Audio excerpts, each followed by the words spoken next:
మన యాప్లో డిఎస్సికి సంబంధించినటువంటి కంప్లీట్ టెస్ట్ సిరీస్ అనేవి అవైలబిలిటీలో ఉన్నాయి. ఆల్ సబ్జెక్ట్స్ సంబంధించి ఉంటాయి. థర్డ్ టు ఎయిత్ ఉంటాయి. న్యూ సిలబస్ బేస్ చేసుకుని 9th ఓల్డ్ న్యూ 2 ఉన్నాయి. 10th కూడా 2023 సంబంధించిన సిలబస్ ఉంది.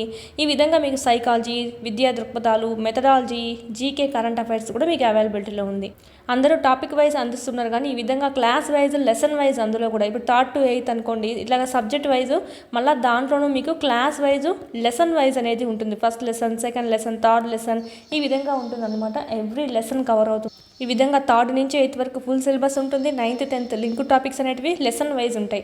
సో చాలా యూజ్ అవుతుంది. ఎవ్రీ లెసన్ అనేది కవర్ అవుతుంది మీకు. చూడండి, యాప్ డౌన్లోడ్ చేసుకొని ఇక్కడ రెడ్ కలర్లో ఉండేదంతా మీకు ఫ్రీ కంటెంట్ అండి. ఆల్రెడీ ఫ్రీ టెస్ట్లు కూడా కొన్ని ఉన్నాయి. రాయండి, నచ్చితేనే పర్చేజ్ చేసుకోండి. చాలా యూస్ఫుల్ అవుతుంది. అదేవిధంగా టెక్స్ట్ బుక్స్ లేని వాళ్ళకైతే ఇక్కడ మీకు పీడిఎఫ్స్ అనేవి అవైలబిలిటీలో ఉన్నాయి. మళ్ళీ టెక్స్ట్ బుక్ మొత్తం చదవాల్సిన అవసరం లేకుండా ఏవైతే ఎగ్జామ్ పాయింట్ ఆఫ్ వ్యూలో అడుగుతారో అవన్నీ మీకు ఇక్కడ క్విక్ రివిజన్కి చేయడం అనేది జరిగింది. ఇవి మీరు జిరాక్స్ కూడా చేయించుకోవచ్చు. 3rd నుంచి 10th వరకు ఉంటాయండి. జిరాక్స్ కూడా చేయించుకొని ఇవి మీరు జిరాక్స్ చేయించుకోవడం, చదవడము, వీటికి వచ్చి టెస్ట్ సిరీస్ అనేది ప్రాక్టీస్ చేసుకోవడం చేశారంటే కనుక మీకు ఇన్ టైంలో సిలబస్ అంతా కంప్లీట్ అవుతుంది. ఓకే, సైకాలజీ సంబంధించి ఓన్లీ 1 రూపీతో మీకు 100+ టెస్ట్లు అనేవి ఉన్నాయి. 1000+ బిట్స్ అనేవి కవర్ అవుతాయి. చూడండి, ఇది కూడా మీకు యూజ్ అవుతుంది. ఓన్లీ సైకాలజీ ఉంటుంది. లూసెంట్ జీకేకి సంబంధించి ఎప్పుడు మనకి ఇంగ్లీష్ ప్లస్ హిందీ లాంగ్వేజ్లోనే చూసాము. ఇక్కడ మనకు మొదటిసారిగా తెలుగులో కూడా మీకు ట్రాన్స్లేట్ చేసి అందివ్వడం జరిగింది. పీడిఎఫ్ అనేది 1500 బిట్స్ అనేవి మీకు ఇక్కడ ఉండడం అనేది జరుగుతుంది. మీరు చదువుకోవచ్చు. ఎవ్రీ కాంపిటేటివ్ ఎగ్జామ్కి మీకు ఇక్కడ యూజ్ అవుతుంది. మెయిన్ అయితే కానీ డిఎస్సి అభ్యర్థి ఎవరైతే ఉన్నారో ప్రతి ఒక్కరి దగ్గర ఉండాల్సిన టెస్ట్ సిరీస్ అండి. ఎందుకంటే ఇక్కడ మీకు టాపిక్ వైజ్ కాకుండా లెసన్ వైజ్ ఇచ్చారు కాబట్టి ఎవ్రీ లెసన్ అనేది కవర్ అవుతుంది. దీని గురించి ఏమైనా డౌట్స్ ఉంటే కనుక స్క్రీన్ మీద కనిపిస్తున్నటువంటి నెంబర్కి కాల్ చేయండి. మొత్తం న్యూ సిలబస్ అంతా అప్డేట్ చేయడం అనేది జరిగిందండి. Hi, hello, welcome to SS productions competitive hub అండి. ఈ వీడియోలో మనము తెలుగు సంబంధించి చూద్దాము. ఇదైతే మనకు 28th సెషన్. ఓకే, 28th జరిగినటువంటిది ఫస్ట్ సెషన్ చూద్దాం, morning session. First of all question చదివిద్దాం. పై పద్యంలో చూత ఫలం అనగా, ఓకేనా. సెకండ్ క్వశ్చన్, సుగంధము దీనికి అవసరమా అని ఏ జంతువు గురించి చెప్పారు. ఇప్పుడు మనం చూద్దాం. గార్ధబంబునకేలా కస్తూరి తిలకంబు. ఇక్కడ గార్ధబం అంటే ఏంటంటే గాడిద అన్నమాట. గాడిదకి ఎందుకు కస్తూరి తిలకము. ఓకే, మర్కటంబునకేలా మలయ జంబు. మర్కటం అంటే కోతి. శార్దూలముకేలా శర్కర పూపంబు. శార్దూలం అంటే పులి అనమాట, పెద్ద పులి. సూకరంబుకేలా చూతఫలము. సూకరం అంటే ఏంటి, పంది. పందికేలా చూతఫలము అన్నారు. చూతఫలం అంటే మామిడి పండు అండి. ఆప్షన్ 1 అండి. గుడ్లగూబ తెలిసిందే. ఓకే, నెక్స్ట్ మనకు అడిగింది ఏంటి, సుగంధము దీనికి అవసరమా అని ఏ జంతువు గురించి చెప్పారు. సుగంధం దీనికి అవసరమా అని దేని గురించి చెప్పారంటే మర్కటంబుకేలా మలయ జంబు. మలయ జంబు అంటే మంచి వాసన, శాండిల్వుడ్ అంటాం కదా. సో అది మనకి మర్కటంబుకేలా మంచి సువాసన సంబంధించింది. సో సుగంధం అంటే మనకి ఇక్కడ కోతికి ఎందుకు అన్నట్టుగా మనకు చెప్పారనమాట. Option 3 is the right answer. Next అండి, మన్నారు దాస విలాసం రచించింది ఎవరు. నెక్స్ట్ క్వశ్చన్ ఏమిచ్చారు, పద్య సాహిత్య సృష్టికర్త. సో నెక్స్ట్ ఇంకా మనం పారాగ్రాఫ్లోకి వెళ్ళిపోదాం.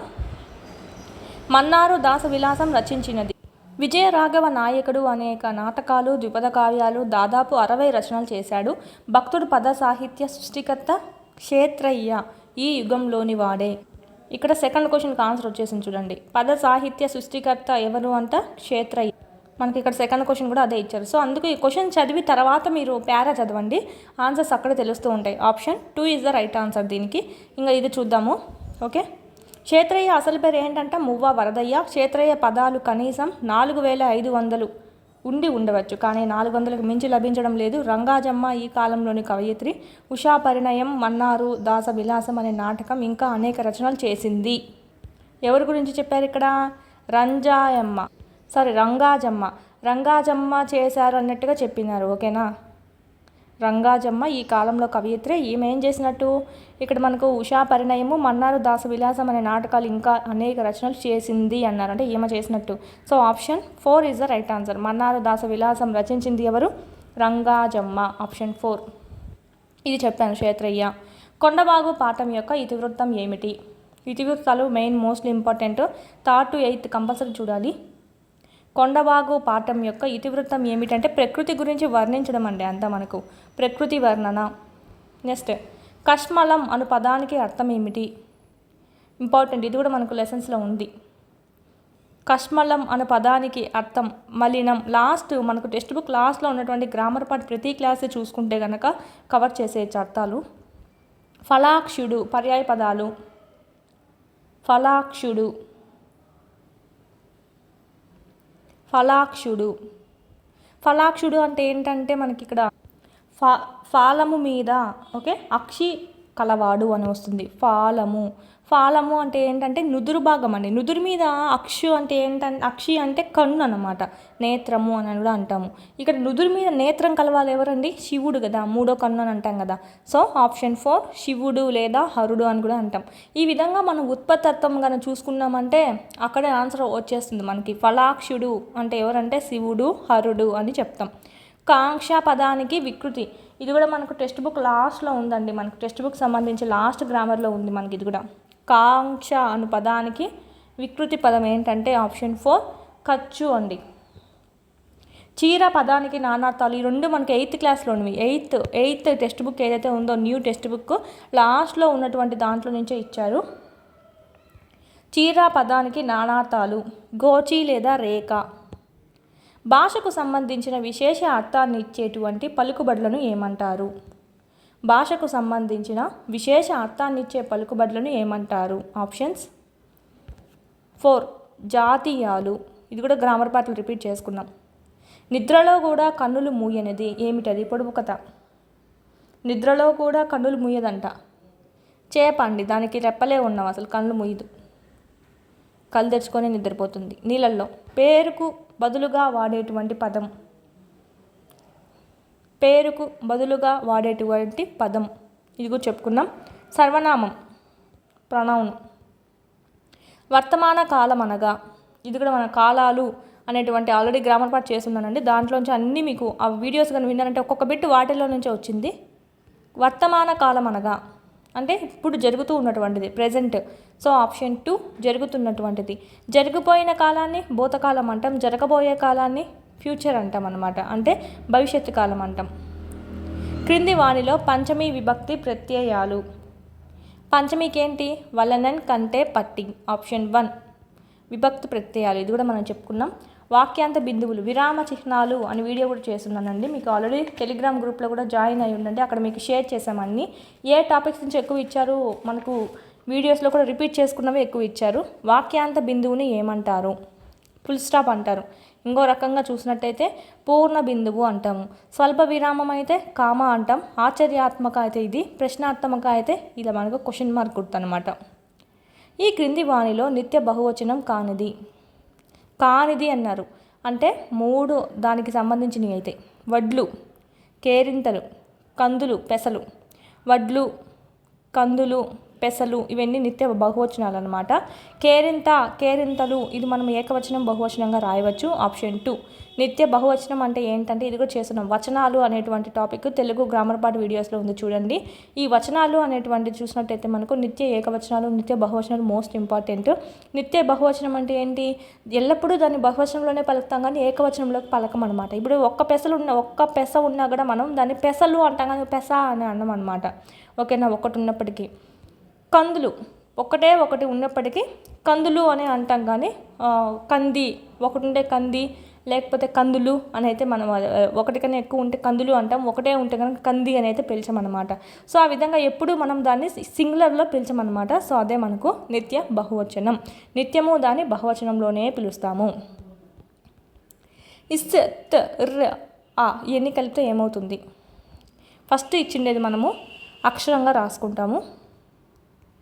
ఓకే, నెక్స్ట్ ఇచ్చినటివి ఒత్తులుగా రాసుకుంటాం. తావొత్తు, రావొత్తు, మళ్ళీ ఆ అని ఉంది అంటే స్త్రా అని చెప్పి. ఆప్షన్ 1. క్రింది వాటిలో ఊష్మాలు మోస్ట్ ఇంపార్టెంట్. మనకి ఇక్కడ కచదతపలు అంటే ఏంటని ఫస్ట్ సెషన్లో అడిగారు 27th. ఓకేనా?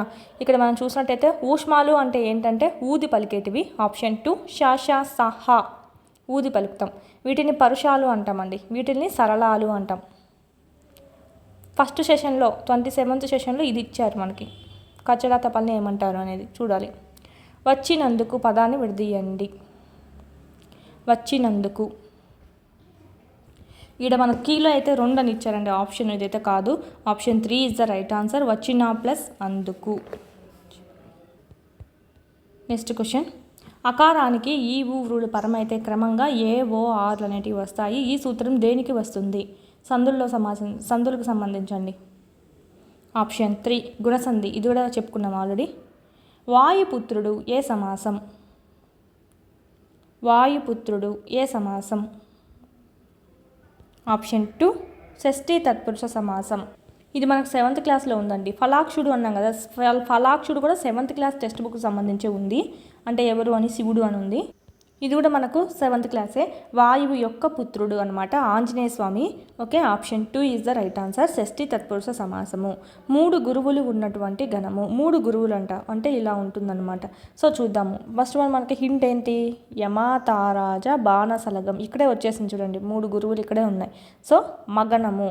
Option 1 is the right answer. ఇది మనము మన టాపిక్లో చెప్పుకున్నాము ఆల్రెడీ, చూడండి హింట్ అనేది. అన్ని పాదాలలో చివరన ఒకే విధముగా లయాత్మక పదాలు ఉంటే అది. అన్ని పాదాల్లోనూ చివరి పక్క బాగా ఎలా ఉంటుందంటే లయాత్మకంగా ఉంటుందంట, అంటే ప్రాస కలిగి ఉంటుంది. అంటే ఏంటి?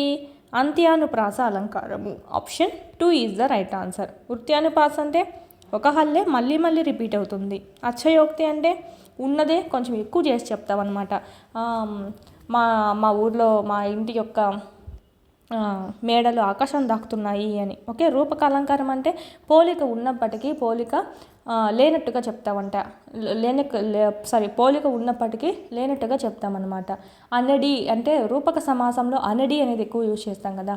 సో ఈ అనడి అనేటువంటి రూపక సమాసం ఏదైతే ఉంటుందో అవన్నీ మనకు రూపక అలంకారాల కిందకే చెప్పుకోవచ్చు. ఆ పదం కనుక అనిపించిందంటే కనుక, అంటే భేదం ఉన్నా భేదం లేనట్టు చెప్తాం అనమాట. 2 ఒకటేను అని చెప్తాం.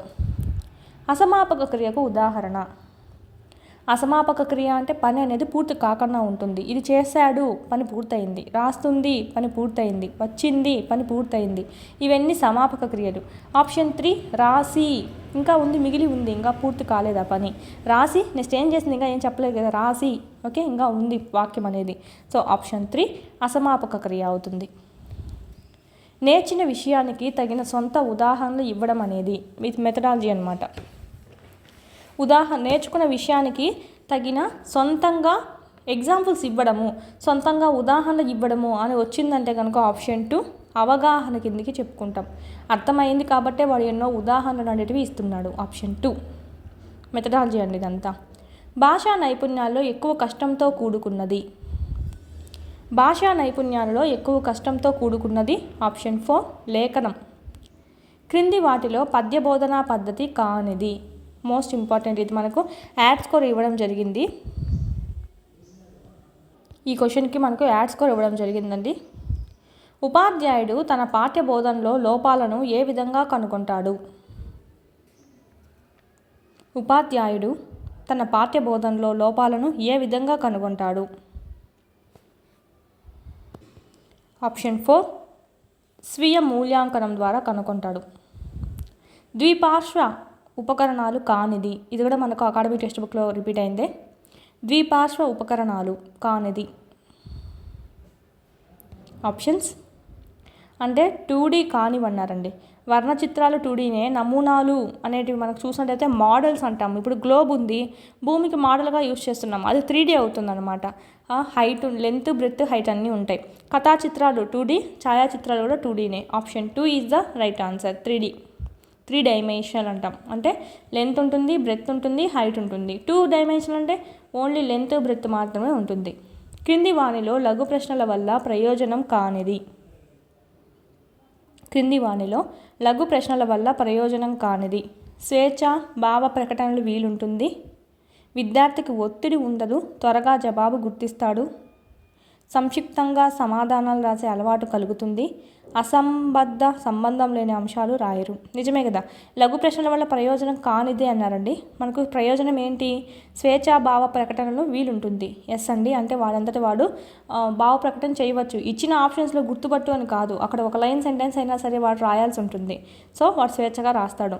సంక్షిప్తంగా సమాధానాలు రాసే అలవాటు కలుగుతుంది. ఇప్పుడు అనవసరమైన మ్యాటర్ రాయకుండా ఏ క్వశ్చన్ అయితే అడిగావో దానికి సంబంధించి మాత్రమే ఒక 2 లైన్స్లో మ్యాటర్ రాస్తాడు. అంటే ఏంటి, వాడు అడిగింది ఏంటి క్వశ్చన్ గ్రహించాలి, ఆ ఆన్సర్ని కుదించి రాయాలి. సో ఆ జ్ఞానం కూడా వీడికి పెరుగుతుంది. సో ఇది ప్రయోజనమే. అసంబద్ధత, సంబంధం లేని అంశాలు రాయరు. ఓకే, సంబంధం లేని అంశాలు అనేటివి రాయరు అనమాట, ఆడ స్కిప్ చేస్తారు. ఓకే, ఇది కూడా మనకు ప్రయోజనం అనే చెప్పచ్చు. డిసడ్వాంటేజ్ ఇది అవుతుందండి, అంటే విద్యార్థి ఒత్తిడి అనేది ఉండదు, త్వరగా జవాబు గుర్తిస్తాడు అని ఉంది. ఆప్షన్ 2 రాంగ్ అండి. ఒత్తిడి ఉంటుంది అంటే నాకు ఇట్లా ఒక 4 లైన్స్లో వస్తుంది, ఇంకా కుదించి ఎలా రాయాలా ఒత్తిడి అనేది ఉంటుందండి. ఓకే, త్వరగా జవాబు గుర్తిస్తాడు అంటే లేదు. ఓకే, ఆప్షన్ 2 అనేది మనకు దీనికి సంబంధించి కాదనమాట. Option 2 wrong answer. ఎంత మీరు చూసుకున్నా కూడా అన్నీ పాజిటివ్గానే ఉన్నాయి, ఇది ఒక్కటి తప్ప నెగిటివ్గా ఉంది. ఓకే, ఇది మనకు సంబంధించి, దీంతో మనకు తెలుగు సంబంధించి ప్రీవియస్ పేపర్ అనేది కంప్లీట్ అవుతుంది. టెట్కి సంబంధించి 2024. మన యాప్లో అకాడమీ టెక్స్ట్ బుక్ సంబంధించి సైకాలజీ ఓకే పూర్తి వీడియోస్ అనేవి ఉన్నాయి. ఈ బుక్ అంతా ఎక్స్ప్లెయిన్ చేయడం జరుగుతుంది మీకు. ప్లస్ వీటికి సంబంధించిన పీడిఎఫ్స్ ఉంటాయి, టెస్ట్లు ఉంటాయి, ప్రీవియస్ పేపర్స్ యొక్క ఎక్స్ప్లెనేషన్ వీడియోస్ కూడా ఉంటాయి. 4 ఆప్షన్స్ ఏవైతే ఉన్నాయో ఓకే 4 ఆప్షన్స్ని ఎక్స్ప్లెయిన్ చేసి మీకు చెప్పి ఉంటామన్నమాట. ఒక బిట్ నేర్చుకునే బదులు ఇక 4-5 బిట్లు అనేవి మీకు వచ్చేస్తాయి.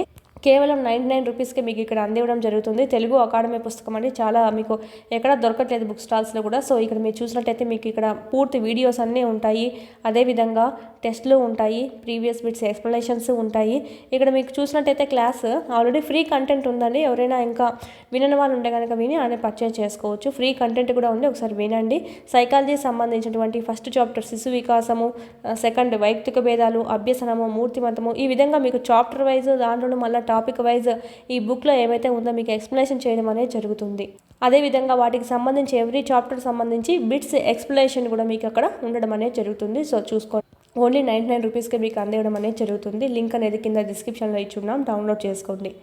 ఆల్మోస్ట్ మన వీడియోస్లో నుంచి ప్లస్ అకాడమీ టెక్స్ట్ బుక్లో నుంచి ఎక్కువగా రిపీట్ అయిన ప్రీవియస్ బిట్స్ అనేది. సో ఈ అవకాశాన్ని వినియోగించుకోండి. ఏమైనా డౌట్స్ ఉంటే కనుక కాల్ చేయండి, స్క్రీన్ మీద కనిపిస్తున్నటువంటి నెంబర్కి కోర్సెస్ గురించి.